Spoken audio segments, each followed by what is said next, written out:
që kanë të bëjnë me trafikimin e armëve dhe lëndëve narkotike, municioneve luftarake, si dhe kultivimin e lëndëve narkotike. Në kuadër të çështjes penale numër 1815, datë 18/11/2024, janë zhvilluar hetime të thelluara duke përdorur metoda speciale të hetimit për një periudhë 6 mujore, mbi veprimtarinë kriminale me qendër veprimi në Fier, Lushk, si dhe përtej i Qarku, sikurse në Durrës, Shkodër, Kukës apo dhe jashtë territorit në Kosovë. Nga hetimet e deri tanishme të kryera, është bërë e mundur të dokumentohet vepra penale, trafikimi i armëve dhe municioneve kryer në bashkëpunim, prodhimi dhe shitja e lëndëve narkotike dhe kultivimi i lëndëve narkotike parashikuar në anele 278 A, paragrafi 2, 283 dhe 284 të Kodit Penal. Në bashkëpunim me strukturat e drejtorisë vendore të policisë Fier dhe forcës së posaçme operacionale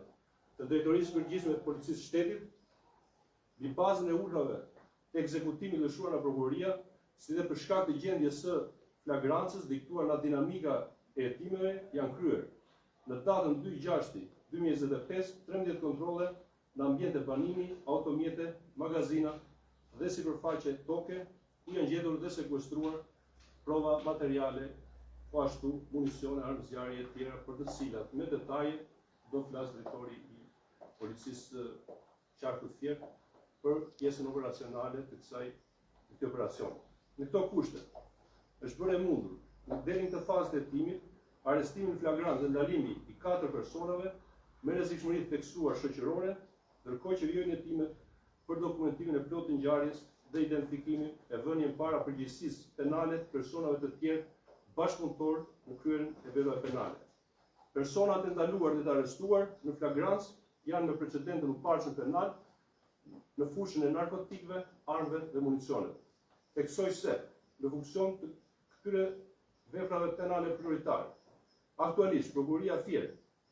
për veprat penale, trafikimi i armëve dhe municioneve, prodhimi dhe shitja e narkotikëve, si dhe kultivimi i lëndëve narkotike, ka në ndjekje dinamik 204 procedime penale.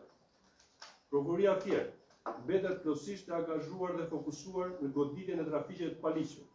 dhe kultivimin e lëndëve narkotike, në bashkëpunim të ngushtë me drejtorinë vendore të policisë Qarkut Fier, si dhe organeve të tjera ligjvatuese. Çdo person,